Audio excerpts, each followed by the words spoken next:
یہ تمہارا جو نفس ہے، تم اگر اسے خیر میں مصروف نہیں کر لیتے تو یہ تمہیں شر میں مصروف کر لے گا۔ دل زبان کی کھیتی ہے، اس میں اچھی تخم ریزی کرو۔ اگر سارے دانے نہ اگ سکیں گے تو پک کر ضرور اگ جائیں گے۔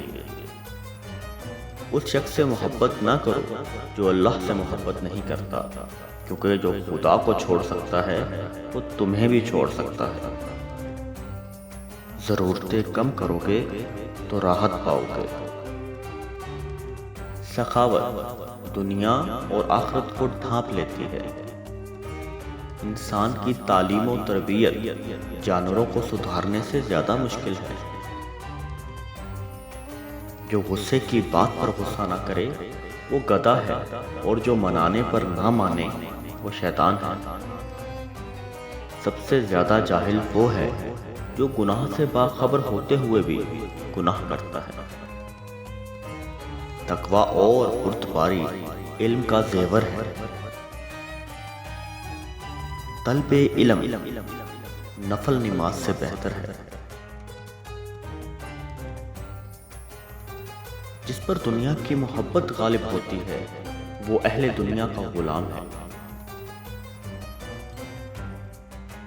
تین چیزوں کی عزت افزائی ذلیل کر دیتی ہے: عورت، خادم اور گھوڑا۔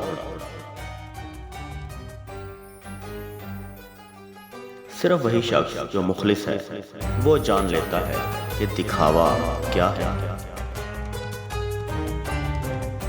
رضامندی کی آنکھ ہو تو اسے کوئی عیب نظر نہیں آتا، اور جب ناراض ہو جائے تو اسے صرف برائیاں ہی برائیاں نظر آتی ہیں۔ مخلوق میں سب سے زیادہ ہمدردی کے قابل وہ ہے جو تنگ حالی کے باوجود ہمت سے زندگی بسر کرتا ہے۔ جو تمہارے ایسے اوصاف بیان کرے کہ تم میں نہ ہو، وہ تمہارے ایسے عیب بھی بیان کرے گا جو تم میں نہیں۔ جس طرح بصارت کی ایک حد ہوتی ہے، اسی طرح عقل کی بھی ایک حد ہوتی ہے جہاں وہ ٹھہر جاتی ہے۔ علم کا مزہ اسے آتا ہے جس نے تنگ دستی کے باوجود علم حاصل کیا۔